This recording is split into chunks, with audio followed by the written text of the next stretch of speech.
Hello, everybody, and welcome to the True Potential Do More With Your Money podcast. This is episode 42, and we're recording this on Friday, the 6th of November. We've got so much to talk about since the podcast last week. I've heard some of you like a Saturday night lock-in. I know our panel certainly do, but all we got last weekend, of course, was a Saturday night lockdown. So we'll talk more about that and what it means for your money in just a few minutes' time. From a lockdown here to over in the US, where someone's getting locked up. If Donald Trump has his way, he is still the US president for now and probably will be by episode 142 once the courts get involved. So an awful lot to talk about. And for that, we do need some stars and some stripes. We've got them right here. Jamie Sexton is back on the podcast this week. Hi, Jamie. Hi, Peter. Jamie, did you know you can make Texas out of your name?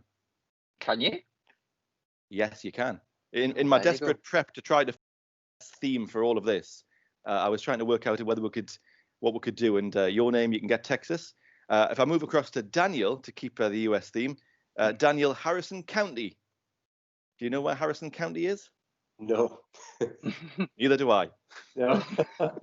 Indiana. Yeah. Indiana, I think. Are you all right, Daniel? Yes, I'm good, mate. Thank you, Peter. Good. Good back. And Chris, I have to say, Chris, apologies, but I did slightly scrape the barrel when it came to yours. You can't make a US state out of your name. You can't find a county called Chris or Leyland. But the best I could do, I'm afraid, is Chris, Leyland of the Free. That's brilliant. That's fair enough. It doesn't get any better. It just gets an awful lot worse. Chris, how are you? How are you getting on, Chris? Yeah, not too bad. Yeah, all good here. Good. Just before we get into it, just come around each of you then. I mean, we are back in lockdown. It's lockdown 2.0. I imagine everyone will be probably sat there on Saturday night, set their clock for 4 o'clock when it was meant to be announced, and then it became 5 and 6. And in the end, I think everyone like me just thought, never mind, we'll catch it up in the morning. But what are your thoughts on where we are just generally? I mean, Daniel, I'll come to you for the business perspective in a second. But Chris, where are we going? Where are we? Yeah, sure. I mean, I think realistically, personally, it's pretty disappointing. Obviously, people don't want to be in lockdown. I don't want to be in lockdown. I know what you were saying about kind of waiting for the news to come out. I was actually in the pub on Saturday waiting for the news to come out, and it was a bit sad really, because you had all the people working behind the bar. They kind of knew what was going to come, but they were just waiting for that news to come through.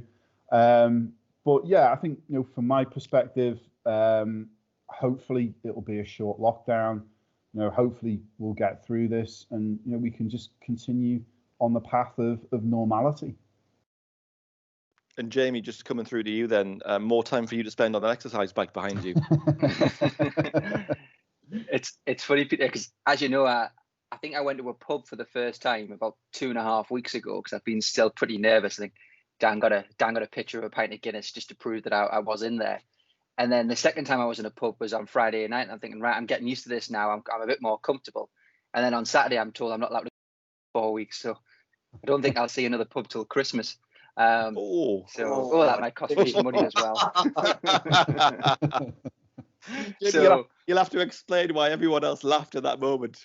Well, at True Potential, we have a little bit of fun in games where we fine people for saying the C word. And that will cost me £10 towards the festive drinking fund.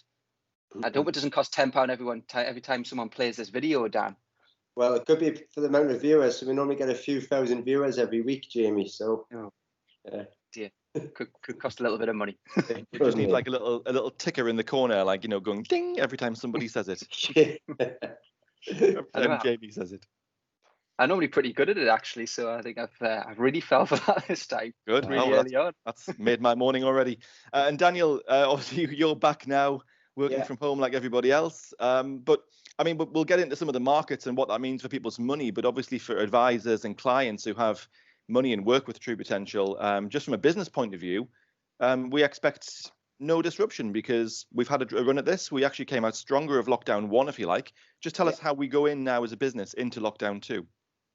Yeah, I think, Peter, you're right. We were already there, to be fair. The government's guidelines changed about a month or so ago anyway, in terms of work from home again, unless you can't work effectively from home, I think was the guidance. So effectively, most of our staff have been working back from home all of October anyway, and a mix of September. We did try to cycle everybody through again in October, just even trying to get them in just for 1 or 2 days each. The reason being, I think we could all see what came, the tier strategy by the government. We could see I think we predicted a full lockdown happening. So yeah, for us, it was Saturday afternoon, or Saturday evening, kind of wasted waiting for Boris to come on at, was it 4 p.m., then 5 p.m., and then 6, or I can't even remember what time now, but yeah. But it was no surprise by then. I think it had also been quite heavily trailered the day or so earlier than that. I think, Chris, I know you're going to get on the markets, but certainly when you look at what happened to markets then as well, I think the shock, so to speak, had been trailered and built in there as well. So yeah, true potential, no surprises, business as usual. We actually managed to, we had our management meeting and our board meeting this week, which was meant to be yesterday and today. We brought those forward as well. Let's just take advantage of the fact that we were still legally allowed to all get together. And I think that's just important. That's one of the few things which I think any business hasn't been able to do as well during lockdown. I think if you look at true potential from communication, from productivity, from completing tasks and doing the kind of nuts and bolts which a financial services business like ours does, we've done it. The staff have done an excellent job of looking after everybody. All of our kind of KPIs have been hit. We haven't missed any targets. In fact, things such as sales, turnover, profit, and everything has gone up during the lockdown side of things. But something I've missed, and something which I know the rest of the management team have missed, has just been that collaboration, which you can only get by sitting with one another in a room. You don't just communicate better with one another. I think you come up with better ideas as well. I think it's easier to kind of, fire ideas off one another when you're in the same room. It's tricky, even on a team thing like this. There's only 4 of us today. It could be hard because Chris doesn't know whether now to speak, or is it you next, Peter, or is it you next, Jamie? It's hard. So unless you start maybe putting your hand up and things. So we had a really good session on the Tuesday with the management team, and then Wednesday with the senior partner team as well. And I think that's put us in a good stead for the next couple of months, certainly starting to already plan for 2021. But really it's all about getting us through now this month and before the C word occurs. So it was a nice opportunity to do that. Nicely dodged. Yes.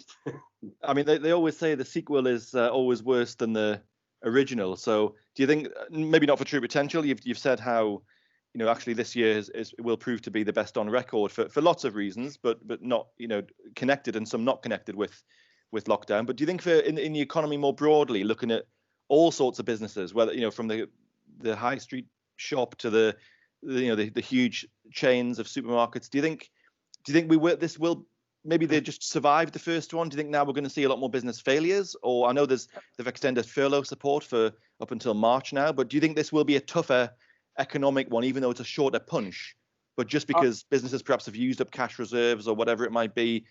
How do you see it playing out? Yeah, I think the shorter punch would have been worse. The sequel would have been worse, but I think time will tell with this one. But I think the intermission may have been worse with this tiering strategy, which I know we've talked about, where frankly, tier 2, especially hospitality firms, pubs, restaurants, have probably been left in some sort of limbo. We've talked about this in depth in different podcasts before, but where they're still allowed to be open, but they've kind of had most of their custom kind of illegally taken away from them. So unless you're going to sit in a beer garden with 60 of your friends, which I did about a month, 5 weeks ago, and that's bloody cool experience, by the way, in the northeast of England. And unless you're going to do that, which was where we were in tier 2 in the northeast, you've just lost so much custom from there. So I think the intermission might have been worse than the lockdown, which we're in now, which has got the furlough, because at least furlough now, the businesses are shut. The staff are getting paid again via this scheme. It remains to be seen. I think, is it going to be a short, sharp punch, like you say, Peter? I think, again, at our management meeting the other day, we did a bit of a hands-up straw poll to say, do we really think we're going to open again on December the 2nd? And there wasn't many hands went up, to be fair. I think, I'm just thinking, obviously this isn't scientific before anyone thinks so, but I think there was less than a quarter of the room put the hand up. There was about 25, 30 of us in the room. About another quarter to a half put their hands up and said they thought we'd open up just before the C word, maybe a week before, to allow Forrest and the government to deliver on their latest pledge, which is get everybody together before that big date, so it doesn't get accused of wrecking that. And then I think the other half of the room, third of the room, kind of said, we don't think anything will happen till in the new year in terms of opening up again. And then obviously we got a huge signal from Richie Sunak. Was it just yesterday? Every day molds into one in lockdown life already. That furlough is going to be extended again, for not just a month, but, for a bit of a longer period than that as well. So it's quite a strong signal there, I guess, from government. I know what he's probably saying is we just want to give some certainty to businesses that furlough is going to be here this time.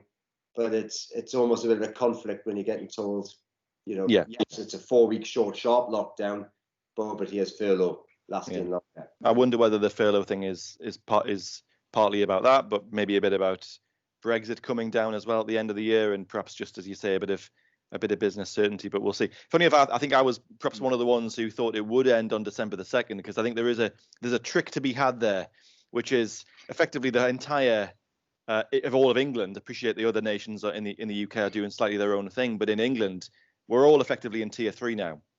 Yeah.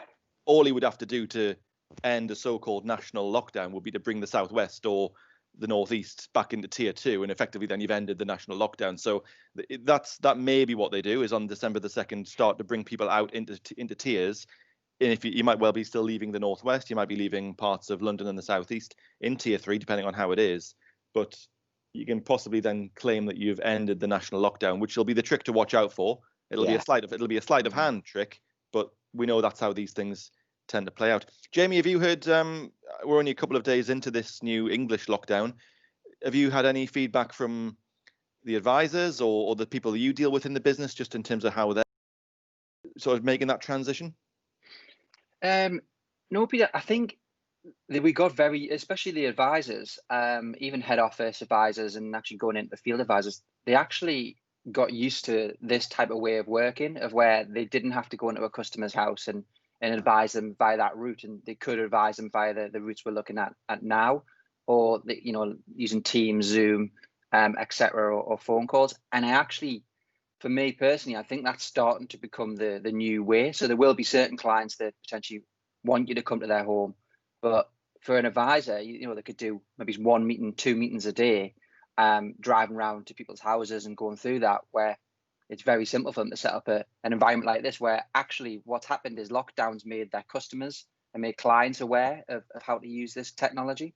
So I think from a business perspective for us, it's really it's kind of brought clients to the way we've always wanted to work and the way we've always tried to work, and this is becoming the new norm. So I don't feel, from a personal point of view, it doesn't feel much different, except that I can't go to a pub and a restaurant. I think it's very, and I can't go to the office once a month, but it's relatively the same for them. It's just simply using technology to advise people. I think clients are fine with that, actually. I don't think clients are too concerned about advisors coming to the house.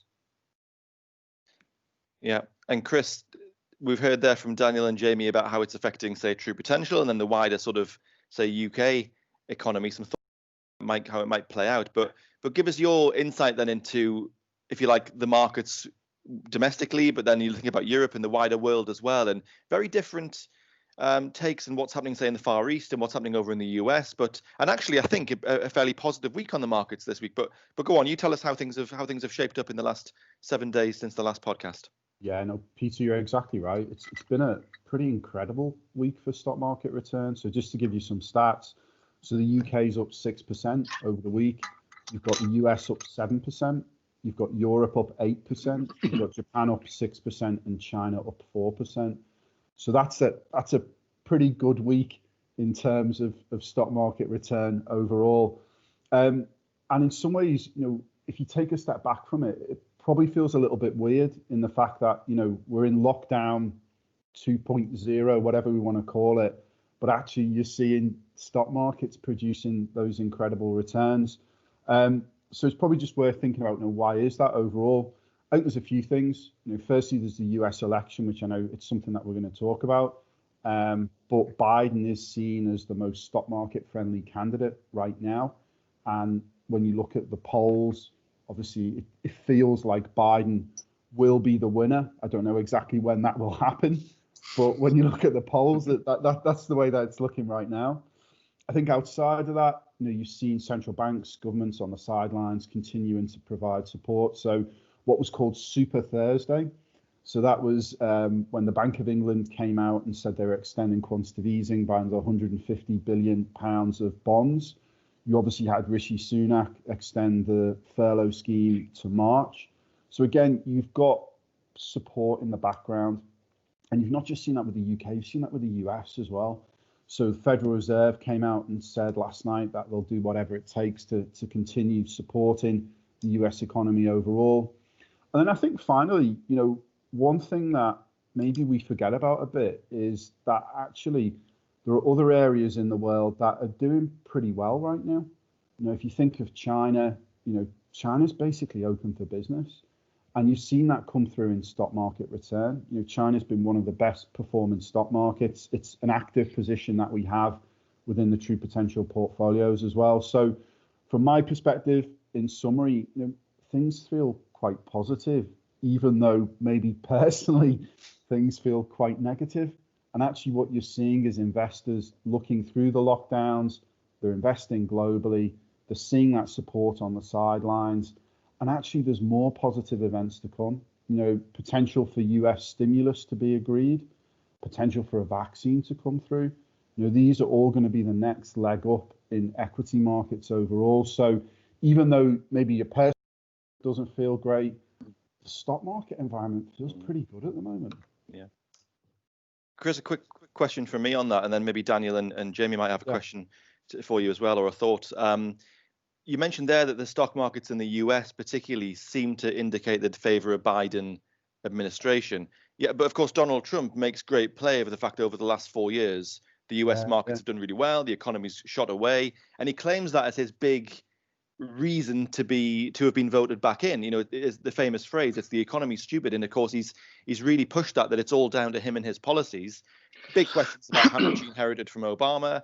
Big question, of course, had it not been for coronavirus, perhaps he would have, it'd be much more clear cut and he wouldn't be trailing. But why do you think there is that mismatch between him on the one hand saying the economy's done really well over the last few years, it's all down to me and my policies, and yet the stock markets, as you say, look to be favouring a Biden? Why is that not? Why are those two things not more lined up? Yeah, no, I think this for me is really interesting because you've basically seen a complete swing in view. So you're right in the sense that Trump's seen as the kind of stock market friendly president. And all the things that he's done over his tenure as president, things like cutting taxes, they're all things that are good for businesses overall and therefore drive stock market return. And what you've seen over, I'd probably say the last 2 months is something that's changed. And that is people have stopped thinking about Biden as being the kind of left of center candidate. They've stopped thinking about Biden as potentially the president that will raise taxes. They've stopped thinking about Biden as potentially the president that will reduce price of healthcare. So all things that are negative for the stock market. But what investors are thinking now is that actually Biden will be the one who will produce the stimulus package. So Biden will be the one who will produce the support package for the US.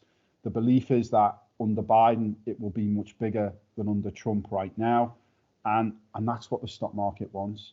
What they want to hear is, and when I say stimulus package, support package, what do I mean? I mean basically support for the unemployed. Previously in the US, unemployed people, when they had the CARES Act, they were getting $600 a week, which is pretty incredible amount of money for unemployment benefit. But that's what they want to see again. They want to see some support there overall. And if you see that come through, from my perspective, I think that will be really, really good for equity markets overall. And I suspect, Chris, as well, that Biden's probably seen as a steadier hand as well. So if we look, I don't obviously have the statistics to hand. I'm just running off memory here. But every time Trump decided to open his mouth on Twitter or pick a fight with people, this is where over the last few years you've seen these dips. There's volatility because it tends to then to come back. Whenever he's trying to pick a fight with the Chinese or with Europe and things like that as well. So I personally can't see Uncle Joe doing this or Sleepy Joe, depending on which you call him. I think this seems like a more kind of measured individual. Although actually, it's interesting when you read into his past, he's not as steady as you may think as Joe Biden. Yeah, I mean, I think just kind of building on that, thinking about what could happen with US and China, and think about all the things that Trump's done around China and how that's negatively affected the stock market. So when you put the tariffs on, you increase the tariffs, all of those things were bad for the stock market overall. I think you're right. I think Biden will be a little bit more measured in how he deals with Xi Jinping. I don't think he'll do a U-turn. The reality is Trump's trying to protect those big tech companies in the US. So I can't see him doing a U-turn and kind of becoming China's friend in some ways. But I think the reality is I think he'll deal with things a lot better. And, Twitter's such a powerful thing. Yeah. The reality is Donald Trump's tweets that moves the stock market. Remember the one, was it the North Korean one where it was about nuclear missiles and it's my button's bigger than your button? And you're just like, come on. Yeah. But then it moved stock markets.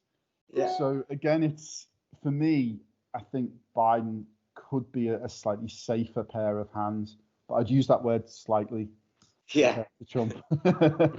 It's quite ironic, isn't it, that he's made his entire candidacy and then presidency around Twitter, which has now started blocking some of his tweets. Yeah. Or putting warnings all over them. Exactly. Do you think you'll go kicking and screaming then, Peter? Jamie, I'm glad you've teed that up nicely, because I think I don't know what number it was, but if you go back several podcasts when we last talked about the US election in detail, I think I said and others said on the podcast that this is going to end up in the courts. You could spot that. I think that whole issue around him getting his chosen candidate onto the Supreme Court, if you remember going back a month or so, that was partly to do with this. The whole thing's been set up to be able to take this as far as you can through the legal process, where he knows that there's twice as many Republicans as there are Democrats on the Supreme Court, give or take. So he has a much better chance. But I mean, I don't know about you guys, but I got up early in the morning on, what was it? Was it Wednesday morning? Like at 4 a.m. because they declared last time round at 7:30, and I thought, well, we might get a similar result. So I woke up at 4 o'clock, came to watch it, and you just realise we're days away from a result with this time round, because even his statement to the US nation at maybe, I think it was like 7 o'clock our time, so the very early hours. At that point, he was already declaring, stop the counting, there's fraud going on, and of course, you could spot that already. So I don't think it's any surprise. I think it will go through now into legal processes. Who knows where that ends up? Yeah, I was looking at Nevada yesterday, and the postal votes can actually still count till Friday, I believe. Yeah, and I think it's next Friday. So that's not, potentially might not even finish till then. You may have an earlier declaration, but it's still got a week or two to go by the looks of things. I think it varies by state, but you're right. In some states, as long as the postmark on the postal vote is dated before or on polling day or before, then it can still be counted after. And that's not quite the same as in the UK elections. If you miss the 10 o'clock, deadline, that's it. So who knows, Jamie? But we've got quite a lot of questions. I mean, what I wanted to do today was go through a lot of questions that we've had in from clients and viewers and listeners to the podcast over the last few weeks. Obviously, a lot of them are around the election and lockdown. So we'll get into some of those. I've got one here from just before we get into some of those ones. I've got one from a David in Northumberland. I think he's talking about lockdowns and election. It just says WTF. Why the face? Indeed, David. I've got no idea. But anyway, thanks very much for your question. Another one here says, says, this is episode 42, gentlemen. This must have come in just while we're talking. This is episode 42. Can Jamie tell us who was the 42nd president of the US? Oh, God, do you know that one, Jamie? Wait, where are we at the minute? 45th? I should... No. Anyone else like to have a go for a bonus point? Let me have a guess. George W. Bush. Clinton. I don't even know how many presidents there's been, Peter. It shows how. It's 145, aren't we? Are we on 45? I think you might have said it, Jamie. I think I heard it. Yeah, Clinton. It was indeed. Bill Clinton. Well done. Google just told me, yes, Clinton, who served as a president from 1993 until 2001. Well done. Harrison County is also in Mississippi, Peter, as per Google. But there is one in Indiana as well. Is that right? Don't mess with me and my counties, right? Right, let's get into some questions then. We've got one here from Dan. It was good of you, Dan, to put a question in for your own podcast. That was a good little trick. I think you've kind of covered this, Chris, but let's just get into it a bit more. Chris says, Dan says, am I right in saying that a Biden victory would promote a downturn in the US markets? We're sort of thinking that's not going to happen, do we, Chris? You think you've taken a sort of opposite view of that probably, if anything, the stability that comes with that probably gets the opposite effect? Yeah, no, you're exactly right. I think if you would have asked that question probably about 3 or 4 months ago, I think the answer from most investors would have been yes, and it would have been around basically higher taxation overall. I think now you've just seen a complete U-turn on that. And what you've seen is Biden being the kind of support, stimulus-friendly, whatever you want to call him, president. And I think in some ways just a safer pair of hands as well.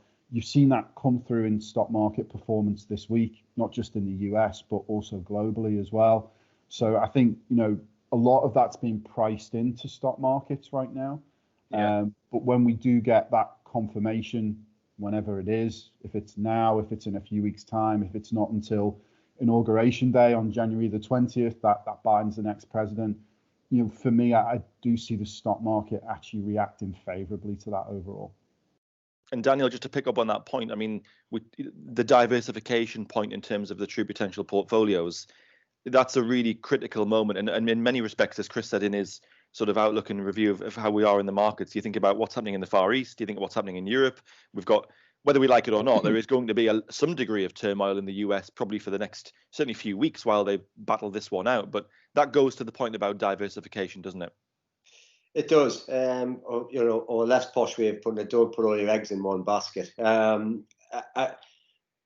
I scanned some of the questions which our listeners sent in, and there was a few people saying, why are you so overweight in the UK or in Europe and things, and we're not.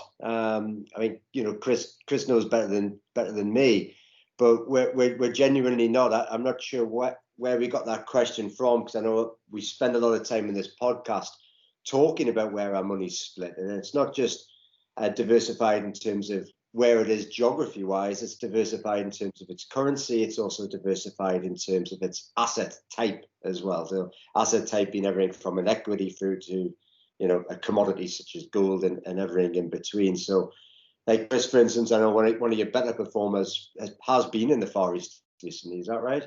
Yeah, no, that's right. We're quite lucky. We've had some active positions in China. As you can imagine, China's reopening at a faster pace compared to everywhere else. I think what's quite interesting for China is I think China will be one of the few economies that actually grows this year. So if you look at Chinese GDP, that's forecast to be positive this year, which is just like phenomenal when you think of what you've been through this year and you think of maybe January time, February time in China overall. And I think, just building on your kind of diversification point there, which I think was well made. I think from our perspective, when it comes to something like, say, the US presidential race, you've got to be really careful about betting everything onto one single outcome. it's such a dangerous thing to do, and it's definitely something that we don't do in the True Potential portfolio proposition. If you think about last time when it was Hillary Clinton versus Donald Trump, right up until the wire, everyone was saying, Hillary Clinton's the favorite. She's definitely going to win. Donald Trump's crazy. There's no way that he's going to win this. And actually, you saw a reversal on that. So from my perspective, you've got to be diversified, because that's the way to navigate through these, I guess, quite binary events. Well, I think even the US itself, everybody is quite a diversified country in its own right. I think everyone gets mixed. Well, not everybody. So a casual observer probably thinks America is just this one country, and it's not. It's a federal. It's a bunch of different states being cobbled together and whacked under this one constitution there. And then it brands itself as the world's best democracy. And just look at what's happening right now. It ain't really. These are, this is 50 plus states, all with their own little bits of different rules. The fact that Nevada is allowed to count its votes up to another week, and it's staggering in its own right. So being able to accurately forecast what the United States is going to do with all of its machinations, remember, it's a huge place with 250 odd million people in it as well. I think you're right, Chris. It would have been a silly game to place any sort of fixed bet on the outcome. It's interesting, just on that point, Daniel, it's interesting. Look at the way the UK has become a bit more fragmented during coronavirus. Wales has had its firebreaker. Scotland's got 5 tiers. England's got 3. Northern Ireland's got its own set of results as well in 4-week lockdowns. And that's just and probably the whole thing fits into one equivalent of, say, one state in the US. Multiply that then by another 50, and you can see how that's just a pure point. That's it, yeah. 52 different way, and the UK, yeah, you're absolutely right. And I think we're a lot closer to our Welsh, our Scottish, and our Irish brothers, sisters, cousins, whatever you call them, than somebody from Los Angeles is versus someone from New York. Yeah. For instance, that's physically, you're talking about thousands of miles apart, and the millions of people in between there. I think the UK, we've always grew up around there, and I think we have a lot more in common. So you're absolutely right, Peter. Just think of that fragmentation, times it by 52, and then stick some steroids in the mix, and that's probably a more accurate thing of what the US looks like. Chris, we've got another question here, and this one comes in from Jean, who says, what happens if the US election is contested, which clearly things are moving very fast, but we are clearly heading that way. What result will be best for my investments? I'm going to ask a question here to pick up on Jean's point, which is, what's the odds of Nancy Pelosi becoming an interim president? Because if they can't sort it out, that's what happens. So what result is best for Jean's investments and everybody else's? Yeah, look, there's all talk about Donald Trump refusing to leave the White House, and Biden getting the military involved to chuck him out and things like that. I say I don't think that will happen. I hope that doesn't happen. There's a process that happens if basically that they can't agree. If Trump calls in his lawyers, which it seems very likely that he's going to do that. I think the reality is that we've got up until Inauguration Day, which is January the 20th. Yeah. I think between that period of now up until then, or up until a kind of decision is taken overall, I think you're going to see some volatility in stock markets. But the reality is Biden is ahead in the polls. Biden is the president that the US public want right now. And, that's becoming more and more obvious as we see the results coming out. Obviously, they need to get closer to the level they need to get to overall, but that's what's coming out of it. And I think, that's what the stock market wants. And what about maybe, in terms of thinking about the House of Representatives and the Senate as well, because the Senate's going to continue to be Republican controlled. Yeah. So even having a Democrat in the White House, as you've seen with Donald Trump, if you don't have the political backing on Capitol Hill, you can't just railroad anything through. So even though we may end up with a Democrat president, the Senate certainly will remain in Republican hands. The Supreme Court's going to have a Republican majority. So it's not going to be a complete shift in the US, which probably from an investment point of view, at least will act as a brake on a complete total reversal and going in a different direction. No, you're completely right. I think the reality is Biden won't have carte blanche to do whatever he would like to do. I think that can be seen in some ways as a bad thing, in the sense that it could potentially lead to some delays around that support package, around that sort of stimulus package. I think over the longer term that could be seen as a positive thing, and just exactly what you're saying there, in the sense that it would stop Biden from enacting significant tax rises overall. So I think in some ways, it's very difficult to say, but there's slightly positives to both. The reality is that it will stop Biden enacting the more, I guess, left of centre policies that he's looking to enact overall. I still believe that still will come through. Support will definitely come through overall. It's just what level will that be, and what's the time frame on that? I'll do another little plug at this point for True Insight, which will have dropped onto clients and advisors' doormats in the last couple of weeks or so. But if you haven't yet made your way fully through it, there's a great article in there by you, Chris, and your team on investment management, where you've really analysed the policies of both candidates and what might happen. And go into a lot more detail. So for anyone who's got a copy of that on the coffee table and hasn't quite finished off reading it yet, it's well worth a reread of that. And especially, I appreciate it was written a couple of weeks ago before the election, but now, given that we're still in this hiatus, it's worth just refreshing. There's a lot more information in there. Jamie, just to come across to you then, we've got a question in from Richard, and just picking up on some of the themes that Chris has talked about there. Richard's just saying, is it a good time to be impulse saving? And I mean, I don't want to preempt your answer, but the whole point of that is this thing called pound cost averaging and enabling that to happen, irrespective of what might be happening in markets from one day to the next. Impulse save is a way to flatten out that and almost like circumvent daily movements. Just tell us how that works and why it actually is. There's never a bad time, if you like. Well, I think I always, and I've said this on a few podcasts, investing's for long term. If you want to put money away, it's for a minimum, I would say, of 3 to 5 years and above. So thinking about what's happening now is not the way of thinking. It's more about thinking about what my goal is, what my objective is, and how do I achieve that. And that could be 20 years away, whether it's your retirement, pay off your mortgage, put your kids through school fees. That's what you need to be thinking about. And you're right. And it could be, I don't know if the market's low or high at this minute in time. I think Chris doesn't, because he doesn't know what it's going to be like in a year's time. We can predict it and we can make decisions, but it could be a fantastic time to buy. What I do know is it's 1,000 points lower than what it was roughly this time last year. So from a FTSE perspective, so I would always say think long term, think about your goal and objective. Don't necessarily think about what's going on in the markets right now. Is it a buying opportunity? Well, units are lower, so yes, I would say it is. But just think about your goal. And just to come to, sorry, go ahead, Chris. Yeah, just kind of building on that. I was thinking about this before. In some ways, for me, it's about the opportunity cost of where else can you put your money.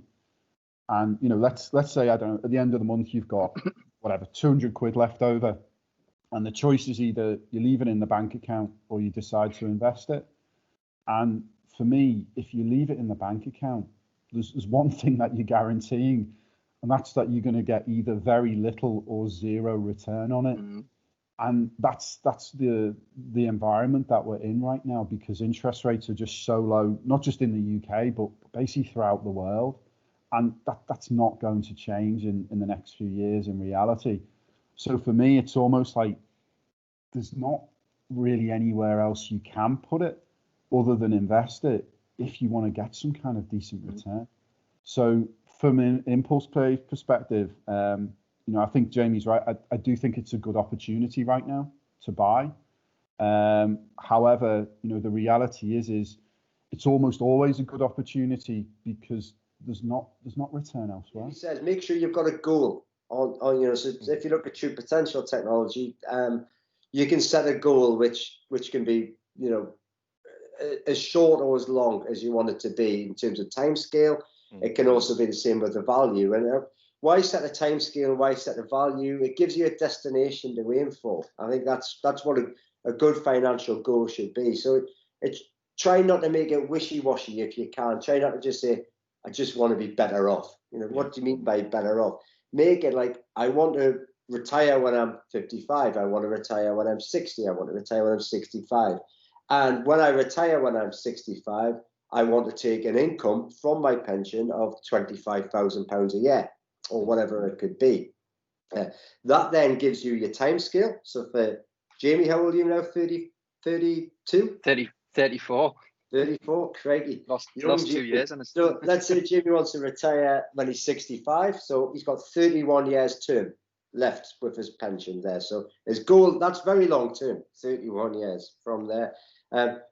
I'm not fast enough with the maths then to figure out how much Jamie needs to accumulate over the next 31 years to get £25,000. Jamie, do you know, being a pension expert? Yeah, if you asked us for 20, I would have said 400,000, but you need about 600,000. Yeah. So if you want to retire in 20 years' time, it's about £400,000. Yeah. For instance. So yeah, you're taking about 5% out your pension a year, so roughly that'll give you 20,000. Yeah. So and by the way, we've got the calculators on the website to help you with this, but just playing with the calculators helps you set a goal. And then when you log into your app and I wouldn't log in every day, by the way, and that comes from someone who uses TP Tech. Log in once a week or once a month as well, because you start to see things in a more kind of measured fashion. If you watch the markets every day on your app, it will be volatile. It then gives you context. Am I ahead of my goal? Am I on track, or am I behind? That's then when suddenly impulse save comes in, because you could be well ahead of your goal and you could be feeling good, which might mean I'm going to put some more money in, or you could, and keep like riding that wave, for instance, or you could be well behind and you could say, well, I'm going to use some money now via impulse save to bridge that gap and get me back on track.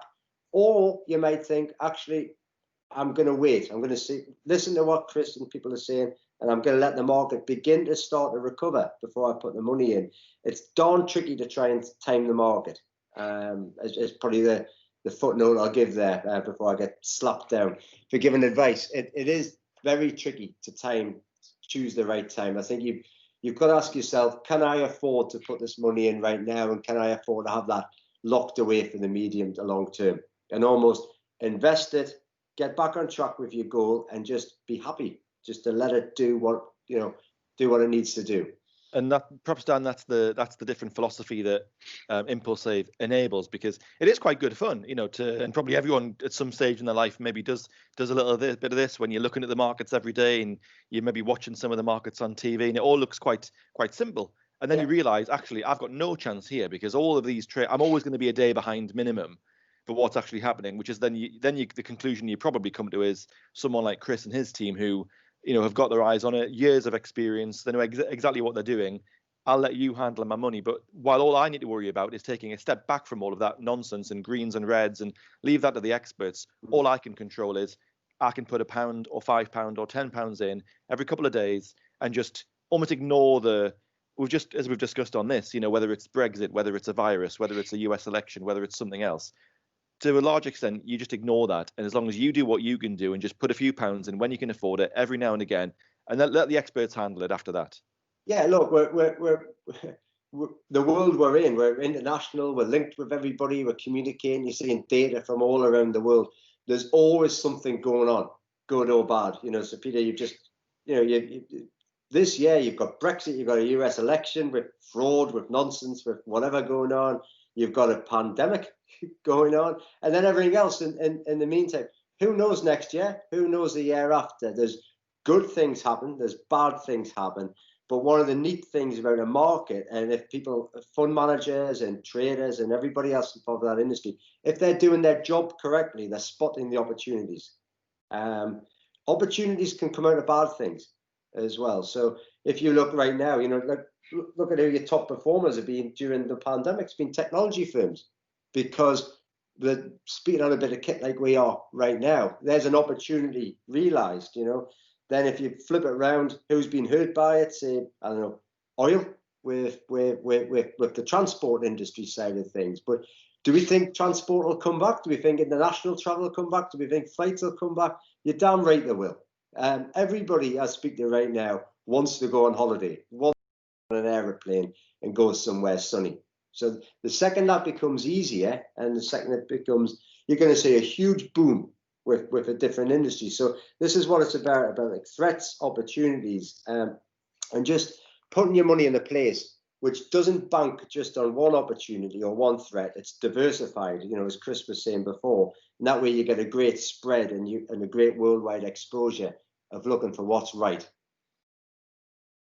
Chris, I'm going to come back to you now. We've got a question from Mark who says, do you think the outcome of the US election is going to have any effect on UK trade? Yeah, this is quite an interesting one. So obviously a lot of the talk recently has been about kind of Boris Johnson's relationship with Joe Biden. And the reality is they haven't met. But what you've seen with Biden is he's basically stopped meeting other international leaders, and he's just concentrating on everything that's happening in the US. I think Boris Johnson, in some ways, maybe has started off on a bit of a bad footing, in the sense that two of Biden's former colleagues, so Obama, he described as part Kenyan, in that he has a traditional dislike of the British Empire. And then Hillary Clinton, he's been a bit harsher on, and described her as a sadistic mental health nurse. Okay, so that's not it's not a top 10 start there, really. But the reality is that the UK is seen as a natural ally for the US overall, and the reality is that the two have exceptionally strong links, and those links have been all through history in reality. I think in respect of a trade deal, obviously Biden came out a few months ago and said that any trade deal between the US and the UK must be contingent upon basically the Good Friday Agreement continuing and prevent the prevention of a hard border overall.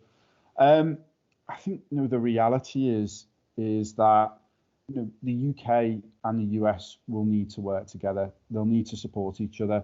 The UK can support the US with things such as like climate change, NATO, stuff like that. So from my perspective, I don't see this as a big deal at all. It was interesting that when, of course, Biden was vice president to Obama, and Obama said pre-Brexit happening that the UK would go to the back of the queue for a trade deal with the US. And of course, Joe Biden was part of that administration that said that. And a lot of people think that was actually an unhelpful comment by President Obama at the time, and perhaps partly helped the Brexit result. So yes, it'll be interesting to see. I think just from my perspective, on Boris Johnson's perspective as well, I think he's not, Brexit's gone a bit quiet over the last month. There's not been an awful lot to talk about. We had the drama of October with the trade talks are off, and then miraculously by Monday they were back on again, just quietly. So that was a little bit of showboating, I think. But I do think that the reason you haven't heard an awful lot is Boris Johnson's been waiting to see what happens in the US election. If Trump gets back in, arguably, that gives Boris Johnson a stronger hand when dealing with the EU. If it's a Joe Biden presidency, maybe a bit weaker. So I think he's been waiting to see how this plays out, and probably has to now. You'll certainly hear more about Brexit in the next fortnight on the back of this. I think that's good, intentional. Which leads us in then to a question from Ian, who says, which is bigger? This could have gone anywhere, by the way, but he says, which is bigger? When you see a question starting like that, you begin to worry. But because it goes on to say the US election, Brexit, or COVID. And we talked about all three, Daniel, a minute ago in your bit. You were saying all this craziness is going on, but actually, which one should we be more concerned about? Or I don't know, maybe concern is not even the right word, but I'll just use Ian's word. Which is bigger, Jamie, in your view?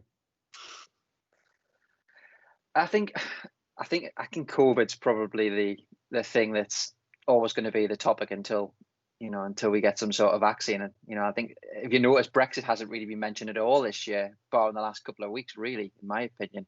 And the US election, it only really took note in the last month, if I'm being honest. So I think COVID's the thing that's, although I don't know in terms of, it'd be interesting what Chris's view is on the market wise, which one affects them more.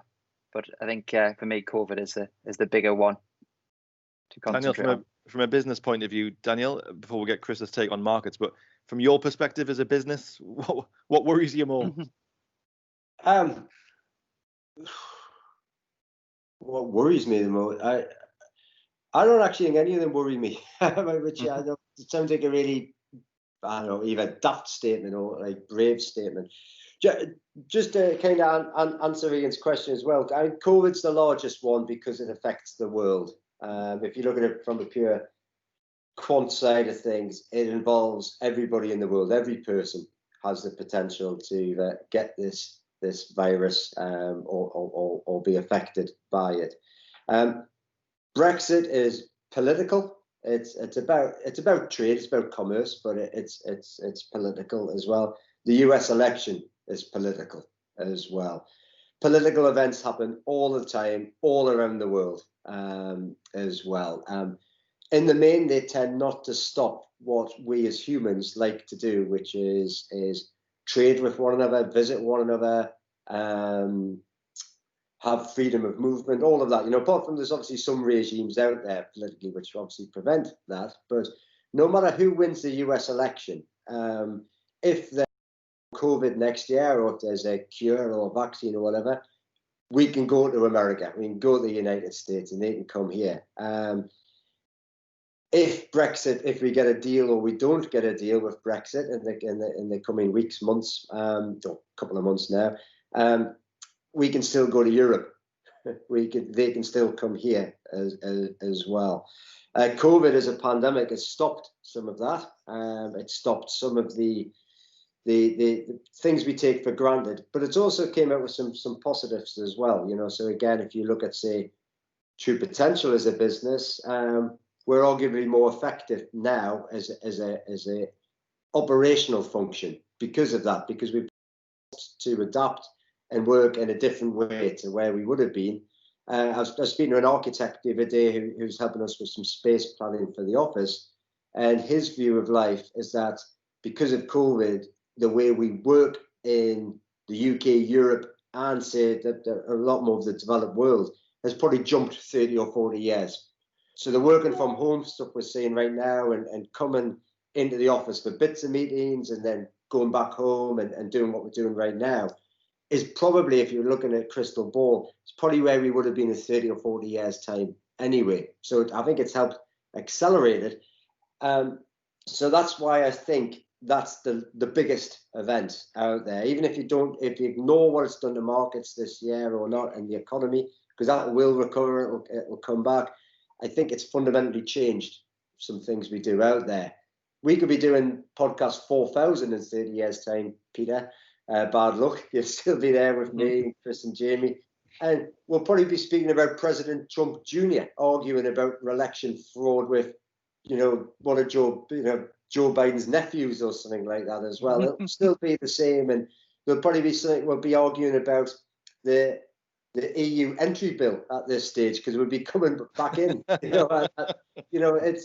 These things happen. This is just, this is politics. I saw Ed Balls. Remember him? Yeah. I saw Ed Balls on the telly the other night saying absolutely, yeah, him off Strictly. And that's what was delayed, by the way. You were saying earlier that it was Boris's statement for that was the big catastrophe. I was waiting for Tess Daly and I had Boris Johnson. But in the end, the BBC just said, right, now we're going to Strictly, didn't they? I think the BBC had enough of Boris waffling on, so they just said, that's enough of him. Yeah, exactly. There's got to be a one-liner there about a salsa or a ball dance or something, but I can't think of it right now. I've completely forgotten where I was going with that. But no, you're right, and these things are cyclical. Yeah, that was it. Ed Balls said that on the telly, his view was that Donald Trump is launching his 2024 re-election campaign right now, because it depends whether the Republican Party can take any more of Donald Trump. Maybe they can't, but it's an interesting view, because he was thinking the best, what Donald Trump might well do is claim the victim now. I've been kicked out unfairly. This is the establishment getting rid of me. I mean, we shouldn't forget, by the way, he's got, I think, between 60 and 70 million votes. So the idea that he was going to get booted out, comprehensively turned out and done over and all the rest of it, absolutely not. I think he's got more votes than he had 4 years ago. Or he's certainly, the fact that it is getting as far as going to courts and legal challenges shows you how close it is. So whether you like it or not, there's half of the United States that broadly half, that supports Donald Trump. So this is not going to go away. This is not going to be all nice and calm on the streets. And he's going to whip that up. So I think the view from Ed Balls, and I can see the logic, is this is Donald Trump saying, this is unfair. I'm being dragged out. We are going to spend the next 4 years, being hard done to come back and have another shot at it in 2024. Maybe. I kind of hope not, because I feel like the world needs a little bit of calm. Yeah. Well, we'll make it 4 years of calm, Peter, and then back into the storm. Would you miss it, though? I know everyone likes to have a dig at Donald Trump and, say he's a lunatic, and there probably is, some strong foundation to that. But, do you think we'll miss a little bit of maybe the amusement?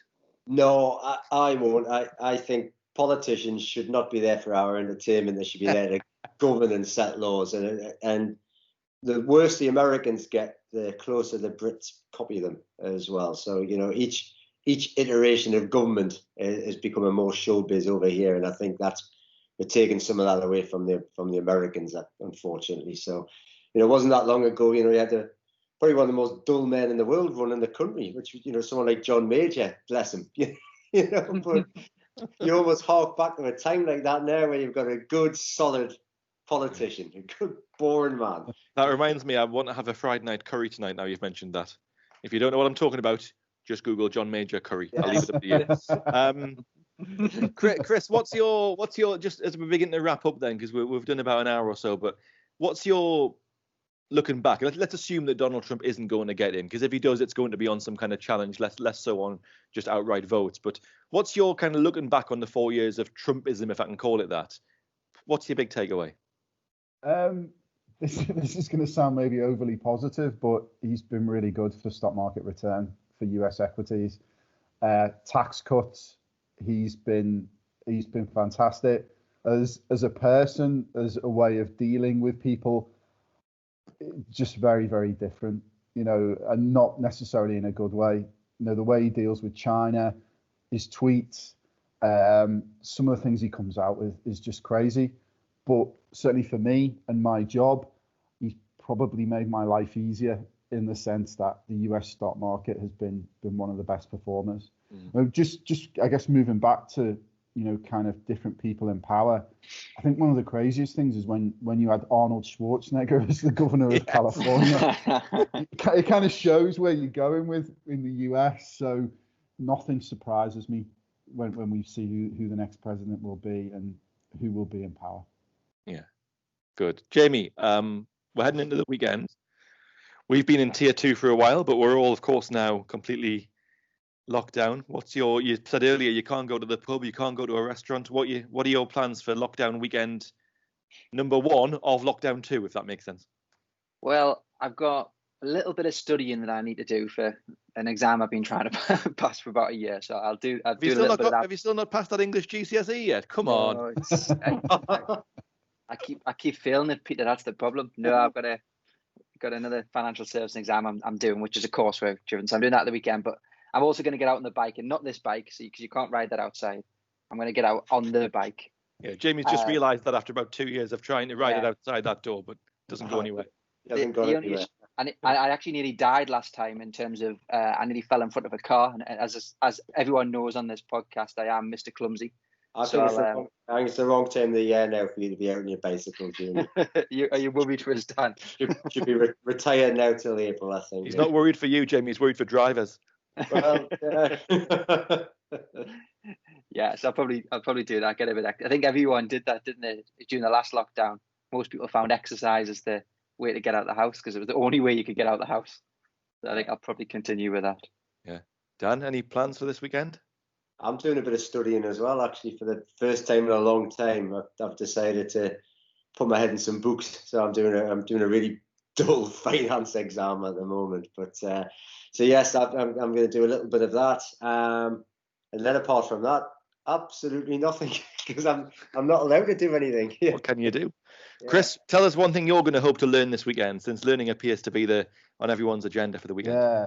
So this I've actually got a plan for this weekend, and a plan for the month. In that I've hired a personal trainer. So what I'm hoping to do is to learn a lot of new ways to get a bit fitter. I just thought I may as well try it. So basically, it's in the local park. So I don't know what all the kids are going to say when they walk past and then they see me doing press ups and running around. And you like it's not going to be that bad. No. God, it'll be like a scene from Little Britain.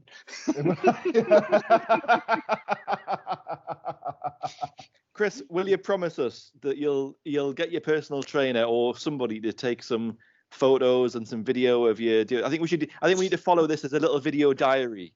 I think we need to have like week 1 of Chris's personal training, and then we'll follow you through over each week until however long you do it for. I think we should definitely follow this as a little video diary. Yeah, I'm not promising anything. I don't think. Yeah. If there's any photos or videos, I'll let you. I'll make sure I'll send them directly to you. Okay, thank you. Okay, well look, I think that's been really interesting, and thanks to everyone also for sending their questions in. We had quite a few more, but we'll save those for next time round. Of course, most of them did relate to the US election and the impact, and obviously, Chris, you've covered that comprehensively as well as everyone else. So thank you to everyone for sending questions in. Keep them coming in, by the way. We'll do another Q&A session in a few weeks' time on the podcast. So please do keep sending your questions in. Dan, enjoy your learning. Same for you, Jamie. Chris, enjoy your personal training. If you're anywhere near a park, whereabouts are you, by the way? You're in London? Yeah, I'm in London. So I think the park will be Kennington Park. Oh, so feel free to walk past and shout something abusive. We'll send the drone down, Chris. Yeah. Oh, there you go. If you're heading past Kennington Park, just don't look. Would be the best advice. Carry straight on very quickly. Good. Okay. Thank you, Daniel. Thanks, Chris. Thanks, Jamie, as well. Don't forget to subscribe to the True Potential podcast as well. Then you can catch up with all of this kind of fun and keep in touch with how Chris is getting on next time he's on the podcast as well. So just hit that red button and subscribe to the True Potential podcast. But we'll be back next week. Hopefully by then we might even have a result in the US election. You never know. But until then, it's bye for now. Thanks for watching. If you enjoyed this video, please leave a like and don't forget to subscribe to the True Potential YouTube channel. If you have any questions or requests for future videos, let us know in the comments.